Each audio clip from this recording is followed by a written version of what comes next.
சென்னை உயர்நீதிமன்ற பொறுப்பு தலைமை நீதிபதி ஆர் மகாதேவனை உச்சநீதிமன்ற நீதிபதியாக நியமிக்க கொலிஜியம் பரிந்துரை செய்திருக்கிறது. சென்னை உயர்நீதிமன்ற தலைமை நீதிபதியாக இருந்த SV கங்கா பூர்வாலா கடந்த மே மாதம் 23ஆம் தேதி ஓய்வு பெற்றதை அடுத்து பொறுப்பு தலைமை நீதிபதியாக ஆர் மகாதேவன் செயல்பட்டு வருகிறார்.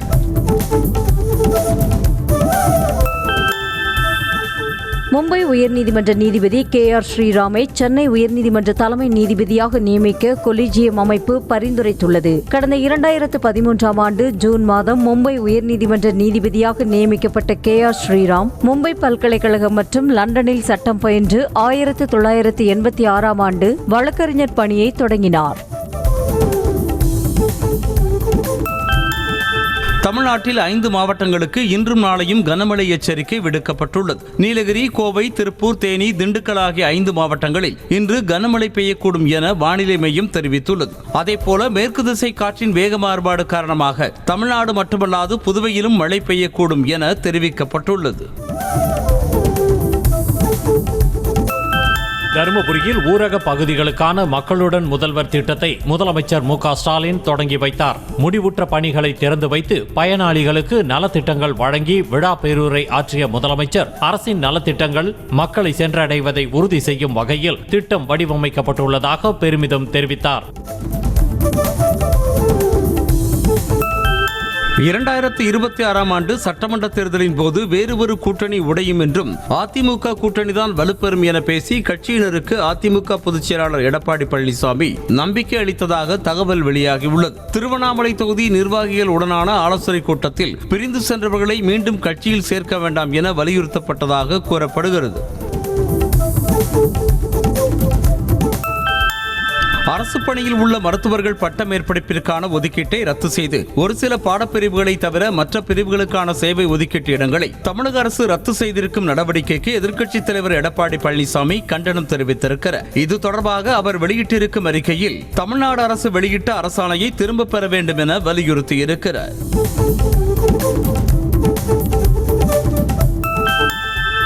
உலக கேரம் போட்டியில் தமிழ்நாடு சார்பாக பங்கேற்க உள்ள 3 கேரம் வீராங்கனைகள் மற்றும் பயிற்றுனர் ஆகியோருக்கு செலவீன தொகையாக 1,50,000 ரூபாய்க்கான காசோலையை சென்னை தலைமை செயலகத்தில் நடைபெற்ற நிகழ்ச்சியில் அமைச்சர் உதயநிதி ஸ்டாலின் வழங்கினார். உலக கேரம் போட்டி அமெரிக்காவில் வரும் நவம்பர் மாதம் நடைபெறவிருக்கிறது.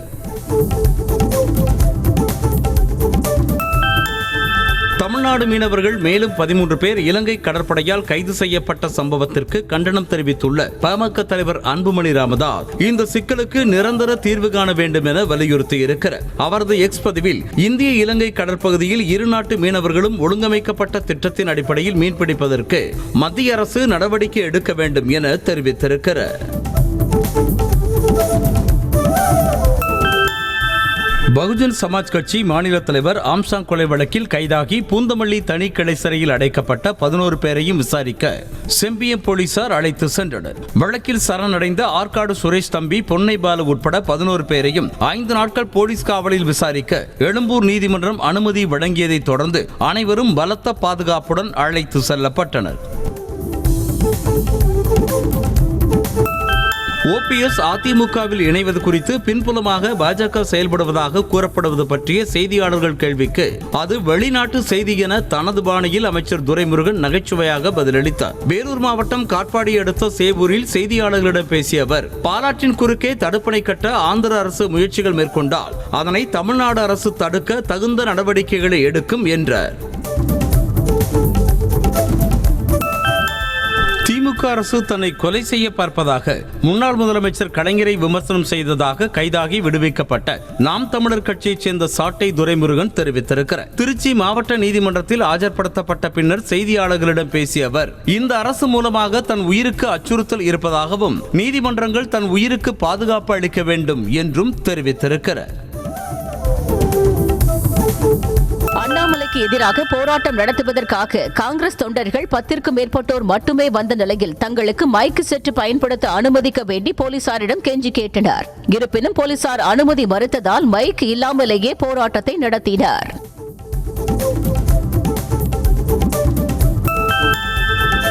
சென்னை பனையூரில் உள்ள பாஜக மாநில தலைவர் அண்ணாமலையின் வீட்டை காங்கிரஸ் கட்சியினர் முற்றுகையிட்டு ஆர்ப்பாட்டத்தில் ஈடுபட உள்ளதாக அறிவித்ததால் அப்பகுதியில் போலீசார் குவிக்கப்பட்டனர். மாநில தலைவர் செல்வ பெருந்தகையை அண்ணாமலை அவதூறாக பேசியதை கண்டித்து தமிழ்நாடு முழுவதிலும் பல்வேறு இடங்களில் காங்கிரசார் ஆர்ப்பாட்டத்தில் ஈடுபட்டனர்.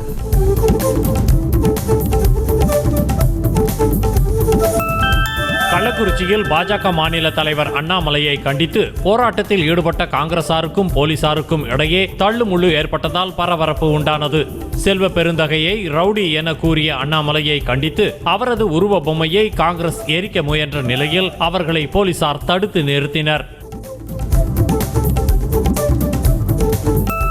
மக்களவைத் தேர்தல் முடிவுகள் குறித்து தொகுதி வாரியாக பாமக நிறுவனர் ராமதாஸ் தலைமையில் ஜூலை 14ஆம் தேதி தொடங்கி 19ஆம் தேதி வரை ஆய்வுக் கூட்டம் நடத்தப்படும் என தெரிவிக்கப்பட்டுள்ளது. பாமக சார்பாக போட்டியிட்ட 10 தொகுதிகளின் நிர்வாகிகளோடு திண்டிவனத்தில் உள்ள தைலாபுரம் தோட்டத்தில் ஆலோசனை நடத்தப்படும் என அறிவிக்கப்பட்டுள்ளது. மத்திய பட்ஜெட் குறித்து பிரதமர் மோடியும் மத்திய நிதியமைச்சர் நிர்மலா சீதாராமனும் பொருளாதார வல்லுநர்களுடன் விவாதித்தனர். வரும் 23ஆம் தேதி நிதியமைச்சர் நிர்மலா சீதாராமன் மக்களவையில் மத்திய பட்ஜெட்டை தாக்கல் செய்ய உள்ளார். இதையொட்டி பட்ஜெட் குறித்து பிரதமர் நடத்திய ஆலோசனையில் நிதி அமைச்சகம் மற்றும் நிதி ஆயோக்கின் மூத்த அதிகாரிகள் கலந்து கொண்டனர். மணிப்பூரில் அமைதியை கொண்டு வருவதன் அவசியத்தை பாராளுமன்றத்தில் இந்திய கூட்டணி முழு பலத்துடன் குரல் எழுப்பும் என மக்களவை எதிர்க்கட்சித் தலைவர் ராகுல் காந்தி தெரிவித்துள்ளார். அவர் வெளியிட்டுள்ள எக்ஸ் பதிவில் பிரதமர் மணிப்பூருக்கு நேரில் சென்று மாநில மக்களின் பிரச்சினைகளை கேட்டறிந்து அமைதிக்கு வேண்டுகோள் விடுக்க வேண்டும் என்றார்.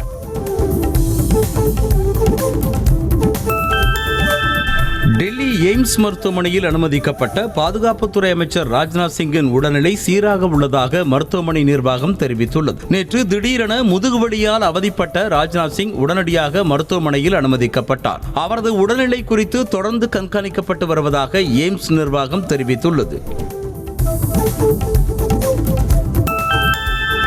தன்னை அமலாக்கத்துறை கைது செய்ததற்கு எதிராக டெல்லி முதலமைச்சர் அரவிந்த் கெஜ்ரிவால் தொடர்ந்த வழக்கின் மீது இன்று தீர்ப்பு வழங்கப்பட உள்ளது. மதுபான கொள்கை முறைகேடு தொடர்பான பண மோசடி வழக்கில் தான் கைது செய்யப்பட்டதை எதிர்த்தும் தனக்கு விதிக்கப்பட்ட நீதிமன்ற காவலை ரத்து செய்ய கோரியும் கெஜ்ரிவால் உச்சநீதிமன்றத்தில் தொடர்ந்த வழக்கில் அனைத்து தரப்பு வாதங்களும் நிறைவு பெற்றன. தமிழகத்திற்கு வெள்ளிக்கிழமை முதல் வரும் 31ஆம் தேதி வரை தினமும் 1 TMC தண்ணீர் திறந்துவிட கர்நாடகாவுக்கு காவிரி நீர் ஒழுங்காற்று குழு உத்தரவிட்டுள்ளது. அதேபோல தமிழக எல்லையான பிலிகுண்டுலுவுக்கு செல்லும் நீரின் அளவு 1 TMC ஆக இருப்பதை உறுதி செய்ய வேண்டும் எனவும் உத்தரவு பிறப்பித்துள்ளது. தமிழ்நாட்டிற்கு தினமும் 1 TMC தண்ணீரை திறந்துவிட காவிரி நீர் ஒழுங்காற்றுக்குழு கர்நாடகாவிற்கு உத்தரவிட்ட நிலையில் இன்று கர்நாடக முதலமைச்சர் சித்தராமையா அவசர ஆலோசனை கூட்டம் நடத்தவுள்ளார். கூட்டத்தில் அம்மாநில நீர்வளத்துறை அமைச்சர் DK சிவகுமார் மற்றும் துறை அதிகாரிகள் பங்கேற்க உள்ளனர். மகாராஷ்டிரா மாநிலத்தில் விரைவில் சட்டப்பேரவை தேர்தல் நடைபெறவுள்ள நிலையில் அதற்கு முன்னதாக மேலவை உறுப்பினர்களுக்கான தேர்தல் இன்று நடைபெறுகிறது. 11 காலியிடங்களுக்கு ஆளும் பாஜக கூட்டணி 9 பேரும், காங்கிரஸ் உத்தவ் சரத்பவார் கூட்டணி சார்பில் 3 பேரும் போட்டியிடுகின்றனர். கூடுதலாக ஒருவர் களத்தில் உள்ளதால் குதிரை பேரம் நடைபெற வாய்ப்புள்ளதாக கூறப்படுகிறது. முகேஷ் அம்பானியின் மகன் ஆனந்த் அம்பானியின் திருமணம் இன்று நடைபெறவுள்ள நிலையில் பல்வேறு பிரபலங்களும் மும்பைக்கு விரைந்தனர். இங்கிலாந்து முன்னாள் பிரதமர் போரிஸ் ஜான்சன் உள்ளிட்ட உலக தலைவர்களும், சாம்சங் நிறுவன CEO உள்ளிட்ட தொழிலதிபர்களும், திரையுலக நட்சத்திரங்களும் மும்பைக்கு படையெடுத்துள்ளனர். ஆனந்த் அம்பானியின் திருமணத்தை முன்னிட்டு மும்பையில் உள்ள அவர்களது இல்லத்தில் சிறப்பு யாகம் மற்றும் விசேஷ பூஜைகள் நடைபெற்றன. வீட்டிற்குள் பிரத்யேகமாக அமைக்கப்பட்ட சிவலிங்கத்திற்கு பால் மற்றும் பல்வேறு பொருட்களை கொண்டு அம்பானி குடும்பத்தார் அபிஷேகம் செய்து யாக பூஜைகள் மேற்கொண்டனர். இதில் தோனி உள்ளிட்ட பல்வேறு பிரபலங்களும் கலந்து கொண்டனர்.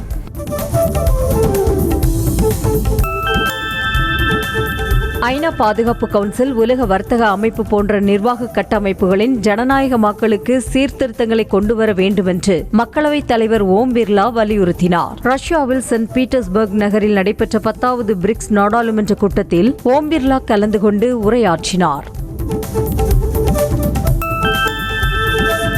மாற்றுத் மாற்றுத்திறனாளிகள் மற்றும் ஓபிசி இடஒதுக்கீட்டை தவறாக பயன்படுத்திய குற்றச்சாட்டுக்கு உள்ளான IAS அதிகாரி பூஜா கேக்தர் பற்றிய முழு விவரங்களை ஆய்வு செய்ய பணியாளர் துறையின் கூடுதல் செயலர் தலைமையில் ஒரு நபர் குழுவை மத்திய அரசு நியமித்துள்ளது. இந்த குழு 2 வாரங்களில் விரிவான அறிக்கையை சமர்ப்பிக்க உள்ளதாகவும் தெரிவிக்கப்பட்டுள்ளது.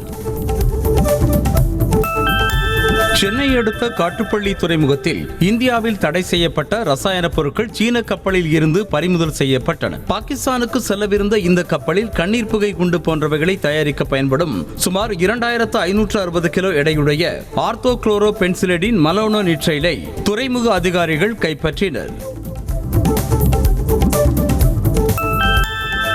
லிவிங் டுகெதர் வாழ்க்கை திருமண வாழ்க்கை ஆகாது என கேரள உயர்நீதிமன்றம் உத்தரவிட்டுள்ளது. லிவிங் டுகெதரில் வாழும் இளம்பெண் ஒருவர் தன்னை தன் காதலன் துன்புறுத்தியதாக குடும்ப வன்முறை வழக்கு பதிய கோரி தொடர்ந்த வழக்கில் இளம்பெண்ணோடு உள்ள இளைஞர் வாழ்க்கை துணைதானே தவிர கணவர் அல்ல என்றும் திருமணம் செய்து துன்புறுத்தினால்தான் குடும்ப வன்முறையாக கணக்கில் கொள்ளப்படும் எனவும் நீதிமன்றம் தெரிவித்துள்ளது. உத்தரப்பிரதேச மாநிலத்தில் உள்ள அரசு பள்ளியில் பாடம் எடுக்காமல் செல்போனில் கேண்டி கிரஷ் கேம் விளையாடிக் கொண்டிருந்த ஆசிரியர் சஸ்பெண்ட் செய்யப்பட்டிருக்கிறார். சம்பல் மாவட்டத்தில் உள்ள அந்த பள்ளியில் திடீர் ஆய்வு மேற்கொண்ட மாவட்ட ஆட்சியர் ஆசிரியர் பிரேம் கோயலின் செல்போனை வாங்கி பார்த்தபோது வகுப்பு நேரத்தில் 2 மணி நேரம் கேண்டி கிரஷ் கேம் விளையாடியதும் 26 நிமிடங்கள் போன் பேசியதையும் கண்டுபிடித்திருக்கிறார். கர்நாடக மாநிலம் பன்னார்கட்டா வன உயிரியல் பூங்காவில் யானை ஒன்று குட்டியை ஈன்ற நிலையில் சுற்றுலா பயணிகள் அதை ஆர்வத்தோடு கண்டு ரசித்தனர். மிகவும் புகழ்பெற்ற இந்த பூங்காவில் பராமரிப்பில் உள்ள ரீட்டா என்ற 9 வயது பெண் யானை ஆண் குட்டியை ஈன்றுள்ளது. குட்டி யானை தனது கூட்டத்தின் அரவணைப்பில் வளர்ந்து வருகிறது.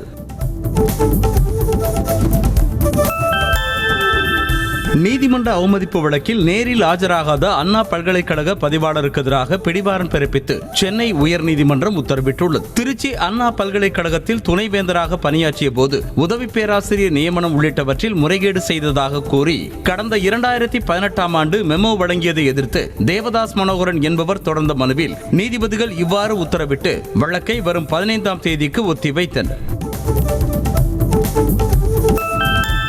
ஊர்காவல் படையினருக்கு மாதம் முழுவதும் பணி வழங்க கோரிய மேல்முறையீடு மனுவுக்கு தமிழ்நாடு அரசு பதிலளிக்க உச்சநீதிமன்றம் உத்தரவிட்டுள்ளது. இமாச்சல பிரதேச வழக்கு ஒன்றில் காவல்துறையினருக்கு வழங்கப்படும் ஊதியத்திற்கு இணையான பணி நாட்களை கணக்கிட்டு ஊர்காவல் படையினருக்கும் ஊதியம் வழங்க உச்சநீதிமன்றம் உத்தரவிட்டிருந்ததை சுட்டிக்காட்டி தென் மாநிலங்களின் ஊர்காவல் படை சங்கத்தின் தமிழ்நாடு பிரிவு சார்பில் மேல்முறையீடு செய்யப்பட்டது.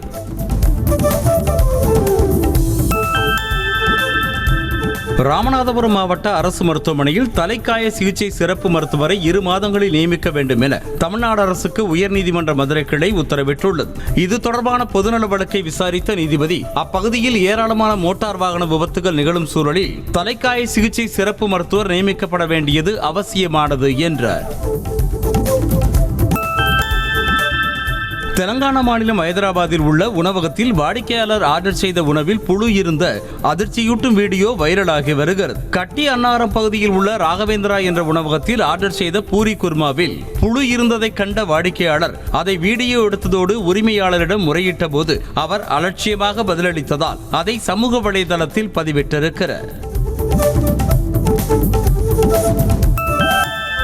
மயிலாடுதுறை மாவட்டம் திருக்கடையூரில் அமிர்தகடேஸ்வரர் கோவிலில் நாகாலாந்து ஆளுநர் இல கணேசன் சாமி தரிசனம் செய்தார். கோவிலுக்கு வருகை தந்திருந்த ஆளுநருக்கு கோவில் நிர்வாகம் சார்பில் சிறப்பான வரவேற்பு அளிக்கப்பட்டது. தொடர்ந்து தனது குடும்பத்தோடு பல்வேறு பூஜைகளில் கலந்து கொண்டு வழிபாடு நடத்தினார்.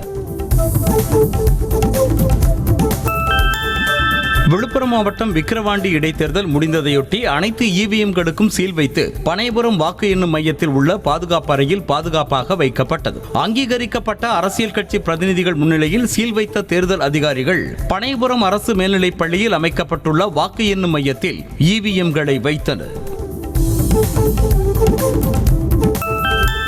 மதுரையில் 2 கோடி ரூபாய் கேட்டு கடத்தப்பட்ட 14 வயது பள்ளி மாணவனை போலீசார் 3 மணி நேரத்தில் மீட்டனர். ஆட்டோவில் பள்ளிக்கு சென்ற மாணவனை கும்பல் ஒன்று ஆட்டோ ஓட்டுநரோடு கத்தியை காட்டி மிரட்டி கண்ணை கட்டி தங்களது ஆம்னி வேனில் கடத்தியதாக கூறப்படுகிறது. பின்னர் அவனது தாயிடம் 2 கோடி ரூபாய் பணம் கேட்டு மிரட்டிய நிலையில் போலீசார் பின்தொடர்வதைக் கண்டு மாணவனையும் ஆட்டோ ஓட்டுநரையும் காட்டுப்பகுதியில் இறக்கிவிட்டு தப்பிச் சென்றது. புதுக்கோட்டை மாவட்டத்தில் பணியாற்றி வந்த 21 வட்டாட்சியர்களை நிர்வாக காரணங்களுக்காக பணியிட மாற்றம் செய்து மாவட்ட ஆட்சியர் மெர்சி ரம்யா உத்தரவிட்டிருக்கிறார். அதன்படி இலுப்பூர் கோட்டாட்சியரின் நேர்முக உதவியாளராக இருந்த பழனிசாமி, புதுக்கோட்டை கோட்டாட்சியரின் நேர்முக உதவியாளராக இருந்த சக்திவேல் உள்ளிட்ட 21 வட்டாட்சியர்கள் பணியிட மாற்றம் செய்யப்பட்டனர். புதுக்கோட்டையில் ரவுடி ஒருவர் போலீசாரால் என்கவுண்டர் மூலமாக சுட்டுக் கொல்லப்பட்ட சம்பவம் பரபரப்பை ஏற்படுத்தியுள்ளது. திருச்சி வண்ணாரப்பேட்டையைச் சேர்ந்த துரை என்கிற துரைசாமி மீது 4 கொலை வழக்குகள் உட்பட 70க்கும் மேற்பட்ட வழக்குகள் இருந்துள்ளன. இளவரசன் என்பவர் கொலை வழக்கில் தேடப்பட்ட அவர் வம்பன்காட்டு பகுதியில் பதுங்கியிருந்த நிலையில் பிடிக்க முயன்றபோது தாக்கியதால் போலீசார் அவரை என்கவுண்டர் செய்தனர்.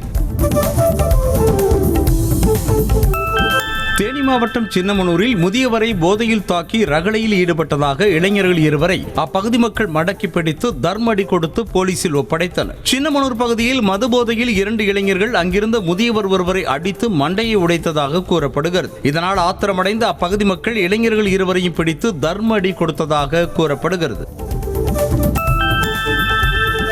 சுபமுகூர்த்த தினத்தையொட்டி திருவள்ளூர் மாவட்டம் திருத்தணியில் நடைபெறும் திருமண நிகழ்ச்சிகளில் பங்கேற்க வெளியூர்களைச் சேர்ந்த ஏராளமான மக்கள் படையெடுத்தனர். இதனால் திருத்தணியில் 3 கிலோமீட்டர் தூரம் வரை போக்குவரத்து நெரிசல் ஏற்பட்டது. பேருந்து நிலையத்திற்கு வரவேண்டிய மற்ற ஊர்களுக்கு செல்லும் பேருந்துகள் வராததால் 2 மணி நேரத்திற்கு மேலாக பயணிகள் காத்திருந்தனர். தமிழ்நாட்டில் மேலும் 1,48,000 பேருக்கு மகளிர் உரிமை தொகை ஜூலை 15ஆம் தேதி முதல் வழங்கப்படும் என அமைச்சர் தங்கம் தென்னரசு தெரிவித்திருக்கிறார். விருதுநகரில் மக்களுடன் முதல்வர் திட்டத்தின் தொடக்க விழாவில் உரையாற்றிய அமைச்சர் தங்கம் தென்னரசு மகளிர் உரிமை தொகை தற்போது 1,15,00,000 பேருக்கு வழங்கப்பட்டிருப்பதாக தெரிவித்தார். புதுக்கோட்டை மாவட்டம் வயலோகம் கிராமத்தில் மஞ்சள் காமாலை நோயால் பள்ளி மாணவர்கள் 12 பேர் பாதிக்கப்பட்டதாக புகார் எழுந்த நிலையில் அங்கு சுகாதார பணியாளர்கள் வீடு வீடாக சென்று ஆய்வு மேற்கொண்டனர். அங்கு 7 வயது சிறுவன் மஞ்சள் காமாலை பாதிப்பால் கடந்த மாதம் உயிரிழந்த நிலையில் அதற்கு சுகாதாரமற்ற குடிநீர் விநியோகமே காரணம் என கூறப்பட்டதை தொடர்ந்து அப்பகுதியில் சுத்திகரிக்கப்பட்ட குடிநீர் வழங்கப்பட்டது.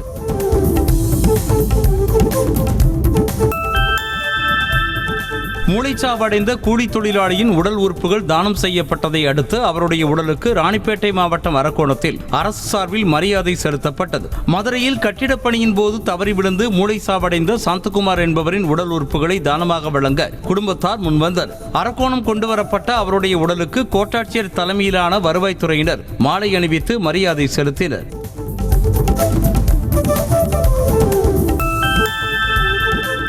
திருப்பூர் மாவட்டம் பல்லடத்தில் போதை மாத்திரைகளை வீட்டில் பதுக்கி விற்பனை செய்து வந்ததாக 3 பேர் கைது செய்யப்பட்டனர். இடுவாய் பகுதியில் மலைசாமி என்பவரை கைது செய்து விசாரணை நடத்திய போலீசார் அவர் அளித்த தகவலின் பேரில் தினேஷ்குமார் மற்றும் கௌதம் ஆகியோரையும் கைது செய்து 3 பேரிடமிருந்து சுமார் 800 போதை மாத்திரைகளை பறிமுதல் செய்தனர்.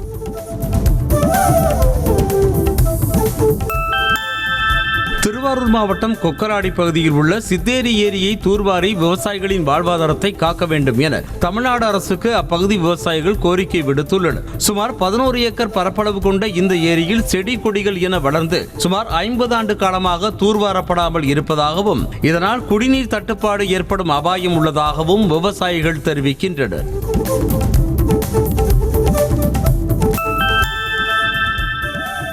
₹20,000 லஞ்சம் வாங்கிய நீலகிரி மாவட்டம் கூடலூர் வட்டாட்சியர் லஞ்ச ஒழிப்புத்துறையினரால் கைது செய்யப்பட்டார். தோட்டாமுல்லா பகுதியில் வசிக்கும் உம்மு சல்மா என்பவரிடம் நில மறுவரையறை செய்வதற்கு வட்டாட்சியர் ராஜேஸ்வரி ₹20,000 லஞ்சம் வாங்கிய போது மறைந்திருந்த லஞ்ச ஒழிப்புத்துறையினர் அவரை கையும் களவுமாக பிடித்து கைது செய்தனர்.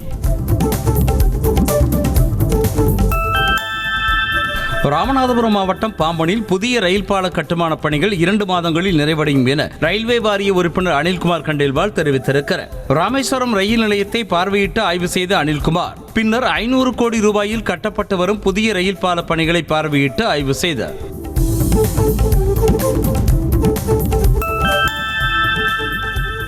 சேலம் மாவட்டம் ஏற்காடு அருகே பொதுமக்களிடம் குறைகளை கேட்க சென்ற ஏற்காடு எம்எல்ஏ சித்ராவின் கார் சேற்றில் சிக்கிய நிலையில் பல மணி நேர போராட்டத்திற்கு பிறகு மீட்கப்பட்டது. கொண்டையனூர் முதல் சொனப்பாடி கிராமம் வரை உள்ள சாலை மோசமாக உள்ளதாக பொதுமக்கள் கூறிய நிலையில் அந்த சாலையை தனது ஆதரவாளர்களோடு எம்எல்ஏ சித்ரா பார்வையிட சென்றபோது அவரது கார் சேற்றில் சிக்கியது.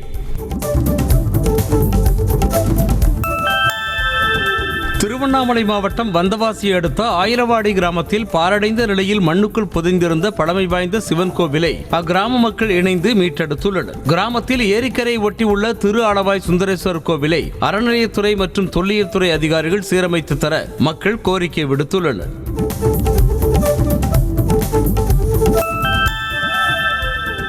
வேலூர் மாவட்டத்தில் உள்ள பிரசித்தி பெற்ற வெட்டுவானம் எல்லையம்மன் ஆலயத்தில் உண்டியல் காணிக்கை என்னும் பணி நடைபெற்றது. கோவிலில் கடந்த 80 நாட்களில் 9,69,750 ரூபாயை பக்தர்கள் காணிக்கையாக செலுத்தியுள்ளனர். இதேபோல 91 கிராம் தங்க நகைகளும் 190 கிராம் வெள்ளிப் பொருட்களும் உண்டியலில் செலுத்தப்பட்டுள்ளன.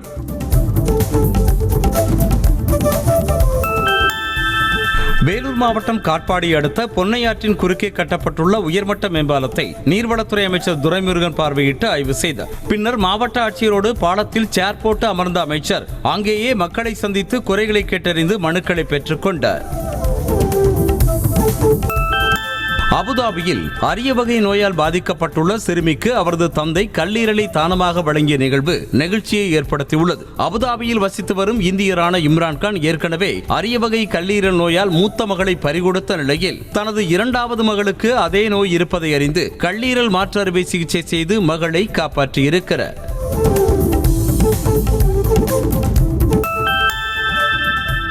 வெஸ்ட் இண்டீஸிற்கு எதிரான 3 போட்டிகள் கொண்ட டெஸ்ட் தொடரின் முதல் இன்னிங்ஸில் இங்கிலாந்து 371 ரன்களுக்கு ஆல் அவுட் ஆனது. லண்டனில் லார்ட்ஸ் மைதானத்தில் நடைபெற்ற போட்டியில் முதலில் களமிறங்கிய வெஸ்ட் இண்டீஸ் அணி முதல் இன்னிங்ஸில் 121 ரன்களுக்கு ஆல் அவுட் ஆனது. 2வது இன்னிங்ஸிலும் இங்கிலாந்து அணியின் பந்துவீச்சை சமாளிக்க முடியாமல் சீரான இடைவெளியில் விக்கெட்டுகளை இழந்து தடுமாறி வருகிறது.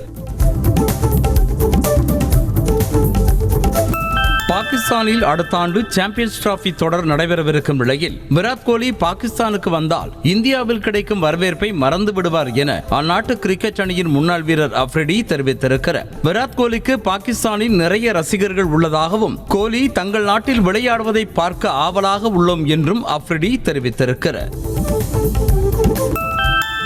ஜூலை 24ஆம் தேதி நடைபெறும் பாரிஸ் ஒலிம்பிக் போட்டியில் பங்கேற்க ஆண்களை விட அதிக எண்ணிக்கையில் பெண்களை அமெரிக்கா அனுப்புகிறது. ஒலிம்பிக் செல்லும் அமெரிக்க வீரர்கள் பட்டியலில் 314 பெண்கள் மற்றும் 278 ஆண்கள் உள்ளனர். மேலும் 16 பேர் 59 வயதுடையவர்களும் இப்பட்டியலில் உள்ளனர். கடந்த முறை டோக்கியோவில் நடைபெற்ற ஒலிம்பிக் பதக்க பட்டியலில் அமெரிக்கா முதலிடத்தை பிடித்தது குறிப்பிடத்தக்கது. 3 வடிவிலான கிரிக்கெட்டிலும் சிறந்த பந்து வீச்சாளர் இந்தியாவின் பும்ரா தான் என ஆஸ்திரேலிய அணியின் முன்னாள் வீரர் பிரெட்லி புகழாரம் சூட்டியிருக்கிறார். பும்ராவை எந்த காலத்திலும் ஒப்பிட்டு பார்த்தால் அவர் உலகத்தரம் வாய்ந்த வீரர் தான் என்றும் அவர் தெரிவித்திருக்கிறார். பும்ராவின் கிரிக்கெட் வாழ்க்கை முன்னேறி வருவதை தாம் பார்த்து மகிழ்ச்சி அடைவதாகவும் பிரெட்லி நெகிழ்ச்சி தெரிவித்திருக்கிறார். தொடர் தோல்வியின் எதிரொலியாக இலங்கை T20 அணியின் கேப்டன் பொறுப்பில் இருந்து வனிந்து ஹசரங்கா ராஜினாமா செய்திருப்பதாக அந்நாட்டு கிரிக்கெட் வாரியம் தெரிவித்துள்ளது. இது தொடர்பாக இலங்கை கிரிக்கெட் வாரியம் எடுத்திருக்கும் அறிக்கையில் இலங்கை கிரிக்கெட்டின் நலன் கருதி தலைமை பொறுப்புகளை துறந்து ஒரு வீரராக அணியில் நீடிக்க வனிந்து ஹசரங்கா முடிவு செய்திருப்பதாக தெரிவித்துள்ளது. டெஸ்ட் கிரிக்கெட்டில் தனது 400 ரன்கள் சாதனையை இந்திய அணியின் ஜெய்ஸ்வால் மற்றும் கில் ஆகியோர் மட்டுமே முறியடிப்பார்கள் என வெஸ்ட் இண்டீஸ் முன்னாள் வீரர் பிரைன் லாரா கணித்திருக்கிறார். லாரா கடந்த 20 ஆண்டுகளுக்கு முன்பாக டெஸ்ட் கிரிக்கெட்டில் ஒரே இன்னிங்ஸில் 400 ரன்களை எடுத்து சாதனை படைத்தார். அவருடைய சாதனை இன்று வரை எந்த வீரராலும் முறியடிக்கப்படவில்லை என்பது குறிப்பிடத்தக்கது. பாரிஸ் ஒலிம்பிக் தனது கடைசி ஒலிம்பிக் போட்டியாக இருக்கலாம் என இந்திய ஹாக்கி அணியின் முன்னாள் கேப்டன் மன்பிரீத் சிங் தெரிவித்திருக்கிறார். இது தொடர்பாக அவர் ஒலிம்பிக்கில் விளையாடி பதக்கம் வெல்ல வேண்டும் என்பது ஒவ்வொரு வீரரின் கனவாகும் என தெரிவித்தார். மேலும் இது தனது 4வது ஒலிம்பிக் என்பதால் மிகவும் அதிர்ஷ்டசாலியாக கருதுவதாகவும் இது தனது கடைசி ஒலிம்பிக் என நினைத்து பாரிஸ் செல்வதாகவும் தெரிவித்தார். அஜர்பைஜானில் நடக்கும் விடாமுயற்சி படப்பிடிப்பு தளத்தில் அஜித்தை இயக்குனர் வெங்கட் பிரபு நேரில் சந்தித்தார். அப்போது அவர்கள் எடுத்துக்கொண்ட புகைப்படம் வைரலாகி வரும் நிலையில் இருவரும் மீண்டும் இணைந்து படத்தில் பணியாற்ற வேண்டும் என ரசிகர்கள் கமெண்ட் செய்து வருகின்றனர். நடிகர் அர்ஜுன் தாஸ் மற்றும் அதித்தி சங்கர் இணைந்து நடிக்கும் புதிய படத்தின் படப்பிடிப்பு சென்னையில் பூஜையுடன் தொடங்கியது. குட் நைட், லவ்வர் ஆகிய படங்களை தயாரித்த $1 மில்லியன் ஸ்டுடியோஸ் நிறுவனம் தயாரிக்கும் இந்த படத்தை அறிமுக இயக்குனர் விக்னேஷ் ஸ்ரீகாந்த் இயக்குகிறார். இதற்கு புரொடக்ஷன் நம்பர் 4 என தற்காலிகமாக பெயரிடப்பட்டுள்ளது. நடிகை ஊர்வசி ரவுச்சேலாவிற்கு படப்பிடிப்பு தளத்தில் விபத்து ஏற்பட்டதாக தகவல் வெளியாக இருக்கிறது. தமிழில் லெஜண்ட் படத்தில் அறிமுகமான ஊர்வசி ரவுச்சேலா இந்தியில் முன்னணி நடிகையாக இருக்கிறார். தற்போது தெலுங்கில் பாலகிருஷ்ணா படத்தில் நடித்து வரும் நிலையில் இப்படத்தின் சண்டை காட்சி ஹைதராபாத்தில் படமாக்கப்பட்டது. இதில் பங்கேற்ற போது ஊர்வசி ரவுச்சேலாவுக்கு ஏற்பட்ட விபத்தில் எலும்பு முறிவு ஏற்பட்டதாக கூறப்படுகிறது. ஹனிமூன் திரைப்படத்தில் நடித்திருந்த திருப்தி டிம்ரி தனுஷுக்கு ஜோடியாக தேரே இஸ்மேன் என்ற படத்தில் நடிக்கவிருப்பதாக தகவல் வெளியாகியுள்ளது. தனுஷ் கடந்த ஆண்டு தேரே இஸ்மேன் படம் தொடர்பான அறிவிப்பை வெளியிட்டிருந்தார். ஹிந்தியில் உருவாகும் இந்த படத்தை பாலிவுட் இயக்குனர் ஆனந்த் எல் ராய் இயக்கவிருக்கிறார். மேலும் ஏ.ஆர். ரஹ்மான் இந்த படத்திற்கு இசையமைக்க இருக்கிறார். கோவை மாவட்டம் பேரூர் பட்டீஸ்வரர் கோவிலில் நாற்று நடவு திருவிழா வெகு சிறப்பாக நடைபெற்றது. கோவில் எதிரே உள்ள வயலில் சிவனும் பார்வதியும் நாற்று நடவு செய்ததாக கூறப்படும் புராண கதை அடிப்படையில் ஆண்டுதோறும் நடைபெறும் இந்த விழா இம்முறையும் களை கட்டியது. இதில் ஏராளமானோர் கலந்து கொண்டு நாற்று நட்டு வேண்டிக் கொண்டனர். பின்னர் சுவாமி அலங்கரிக்கப்பட்ட பல்லக்கில் உலா வந்தார்.